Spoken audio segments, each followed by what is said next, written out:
We are all the way live in Los Angeles. Make some noise!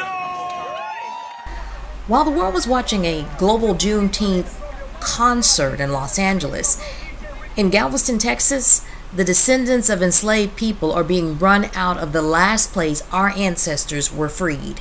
And there's Opal Lee. She's known as the grandmother of Juneteenth, and she's participating in an event there in Fort Worth, Texas. Now, Juneteenth marks the day in 1865 troops finally brought news to Galveston, Texas, that slaves across the country were free. And it came more than 2 years after the Emancipation Proclamation. Our own Tremaine Lee recently traveled to Galveston, where the fight for equality is still ongoing more than a century and a half later.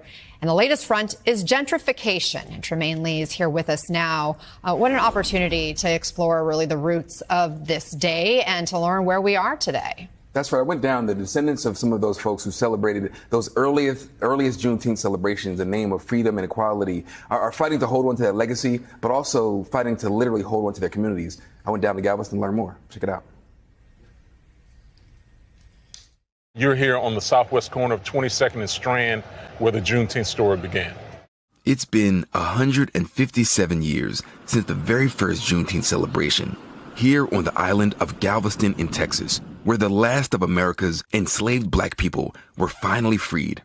Sam Collins is the co-chair of the Juneteenth Legacy Project. We're at the Colored Church on Broadway, where the Union soldiers would have moved through the city and posted the notice, General Order Number 3, on the door here.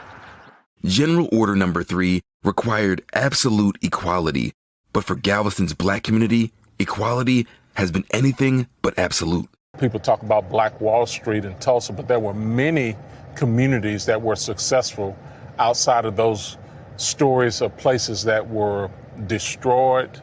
Galveston was one of those thriving communities. He says low-paying jobs, a rising cost of living, young and middle-class Black folks fleeing for better opportunities elsewhere, all drained historic neighborhoods. And then, in 2008, a near-death blow to the Black community, Hurricane Ike. Tonight, Galveston is a soaked and shattered disaster zone. 75% of Galveston's houses and other buildings were taken out by the storm, including nearly 600 units of public housing. The primarily Black residents who lived there had no choice but to relocate. Between 2000 and 2010, Galveston's Black population plummeted by 37%. The city was eventually forced by the federal government to bring some public housing units back. Then came the pandemic. As struggling families dislocated, Galveston drew in wealthy investors.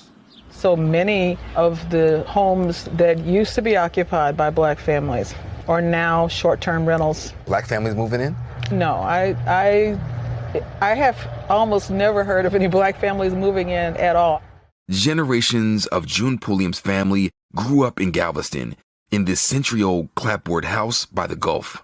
I recognize this front porch. Yes, that's the front porch of where we are now. This is my great-grandfather, Ralph Albert Scull, who was 5 the year of Juneteenth. Folks used to call this place Island of Color, a name that's faded with time.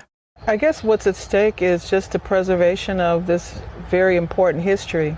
They made homes for themselves. They educated themselves. They formed organizations.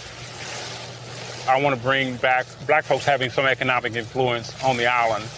Longtime resident Anthony Griffin is breathing new life into old Black Galveston. We want to put commercial development there, place a hotel on the other side of the street. We own 3 or 4 lots on the other side. His plan? Buy up as much land as he can to house and employ families still fighting for the true freedom that was promised. If you don't have economic opportunity, if you don't own land, if you're not able to participate fully in the American dream, you can't ever have absolute equality. I know folks say that it's great that people all around the country are paying attention to Galveston because of Juneteenth's history, the past, right? The fight for freedom. But it's also important to recognize that folks are still fighting today. And even though this community has been decimated, lost their numbers, they're still trying to stand strong on it.